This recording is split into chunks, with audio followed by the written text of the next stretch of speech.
Coco babaçu no terreiro da Jurema, coco babaçu no terreiro da Jurema, pisa na Jurema, na folha do Jurema, pisa com firmeza na folha do Jurema. Coco babaçu no terreiro da Jurema, coco babaçu no terreiro da Jurema, pisa com firmeza na folha do Jurema.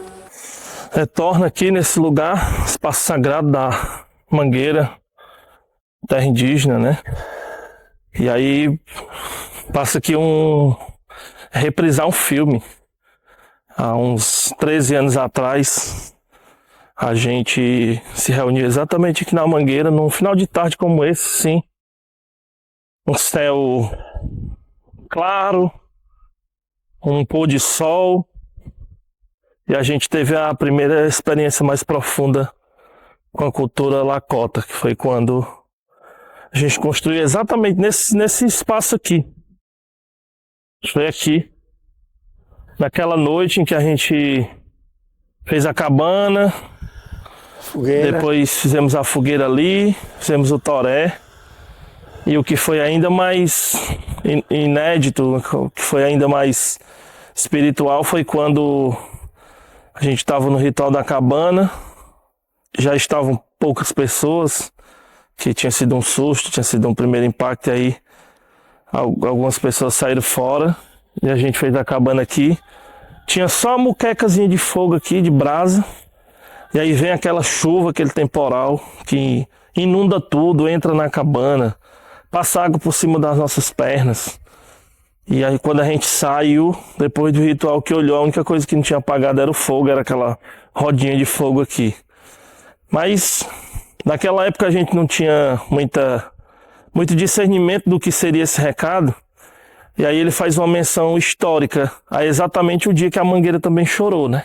Então, que na história do nosso povo pitaguari, reza a nossa lenda, reza a nossa tradição, no dia 12 de junho, que é o dia que é celebrada a festa da Mangueira, foi o dia que nós viemos aqui celebrar, num dia de sol, por volta do meio-dia, e aí do nada a Mangueira começou a sair água, começou a cair água do céu, e aí isso se tornou uma história viva do nosso povo.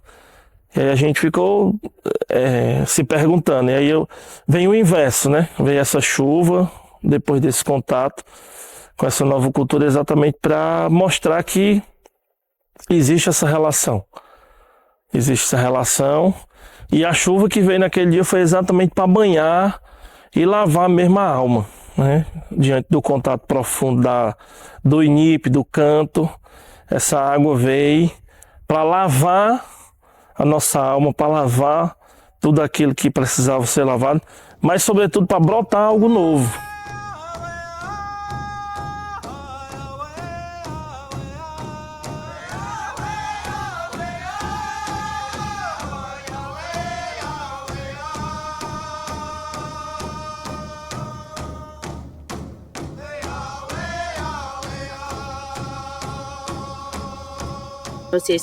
Esse contato com o povo Lakota e com a cultura deles de forma geral, como eles se relacionam enquanto indígenas, modificou uma série de pensamentos, né?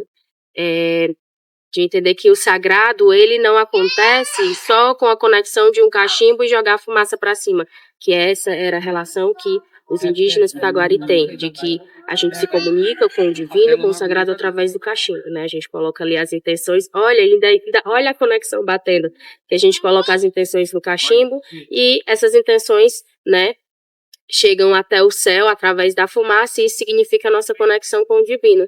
E para os Lakota isso também acontece. A conexão com o divino acontece também com o cachimbo. Tanto que a figura, né, de harmonia, de pacificação das relações é um cachimbo, né? Então, assim, é uma cultura que ela se mistura muito, que tem muita semelhança, mas que precisava ter esse reencontro justamente para realinhar essas percepções, né? Talvez a gente realmente tivesse algo de outra vida e que da maneira que a gente veio agora, a gente precisava ter esses estalos de mente, essa comunicação mesmo, esse contato, para a gente se reencontrar, se compreender e seguir.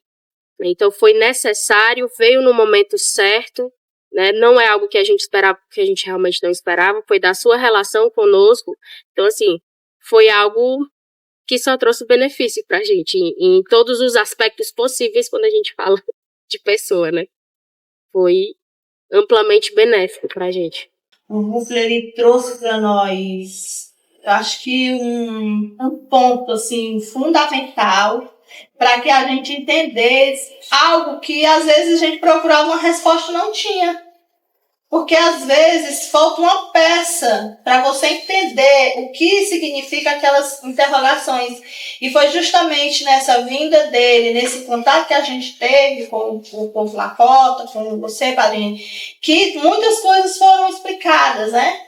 E aí eu entendi, né, que a gente tinha essa ligação e que nesse momento isso se fortaleceu de uma forma que esclareceu muitas coisas que ficavam dentro do nosso inconsciente, dentro da nossa mente, e que a gente não conseguia responder. Então, nesse momento que nós tivemos em equipe, eu tive um momento muito rico de espiritualidade, onde eu tive uma visão que só depois eu consegui entender. Naquele momento eu ainda não tinha assim, certeza do que era, que significava.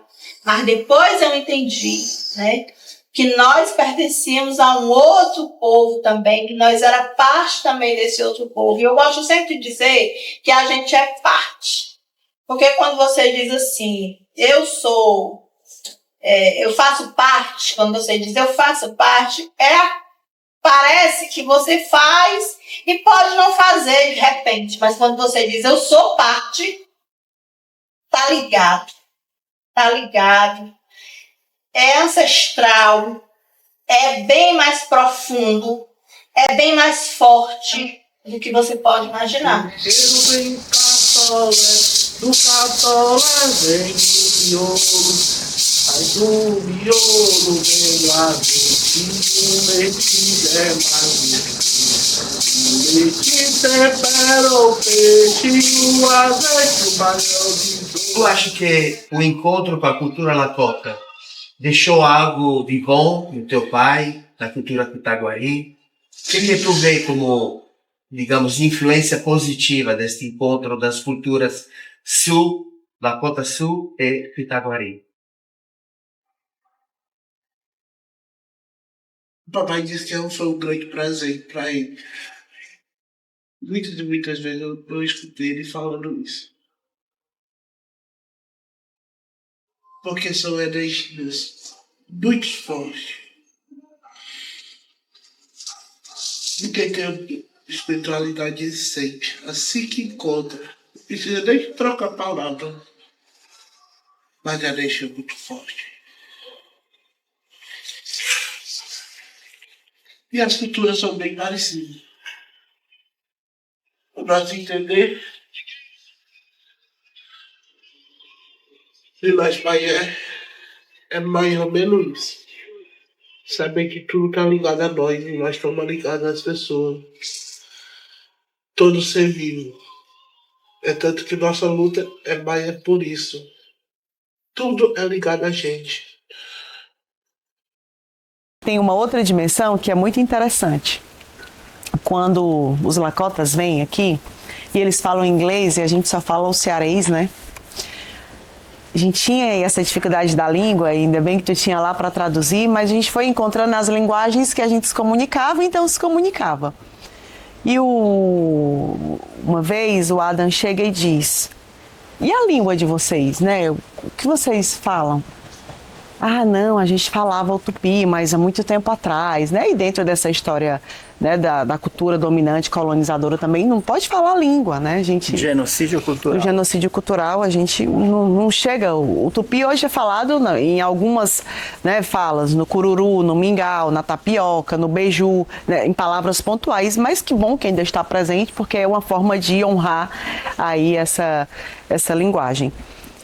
E aí algo que dentro da juventude indígena a gente quis trabalhar foi a língua. Lembro que encontramos o professor Potiguara, né, Josafá, me mandou algumas apostilas, vamos ajudar, os Potiguara têm essa língua que é o mesmo tronco do povo pitaguari, Mas foi muito lindo ter essa conexão também com o Tupi, onde a gente, ali palavrinha por palavrinha, né, no final de semana inteiro, foi buscando fazer o Pai Nosso, alguns nomes, né, muitas pessoas que começaram a se chamar depois pelo nome Tupi. Ai, meu nome podia ser esse, porque isso significa isso que eu sou. Então, se não foi nós que nos batizamos, porque éramos crianças, e eu tinha que me chamar Natália Martins, mas agora como adulta eu posso me chamar Natália Tatanka, né? Nessa dimensão libertadora do nosso próprio nome e da nossa identidade, a gente se chama da forma que a gente quer. Então, foi muito bonito trazer. E o canto que as crianças mais gostavam, né, que era o Pitaguari, é terra de coco, de azeite, de dendê, água do coco é doce, eu também quero beber. Na época elas cantavam muito essa música. Aí eu, então vamos traduzir essa. O que é coco em tupi? Iam lá no dicionário, babaçu, babaçu. Pitaguari, Pitaguari é Pitaguari. Pitaguari é Pitaguari. Terra. Terra, terra. Ibi. Então bora. Pitaguaribi, babaçui, andecari, quitareré. Babaçui é memepotá, embuyuguau. Arrochá, catimbó e aputi. Amotaia, pirabota. Arrochá, catimbó e aputi. Amotaia, pirabota. E com isso, não sabemos falar a língua? Não, mas numa perspectiva decolonial, fomos buscar aquilo que é nosso, que foi nos tirado, mas que pelo menos ali num cântico, numa palavra solta, numa expressão, né, como um mocoém, andeme maranogara, a gente nos conecta ainda mais com aquilo que é nosso, que foi tirado, mas que a gente paga de volta.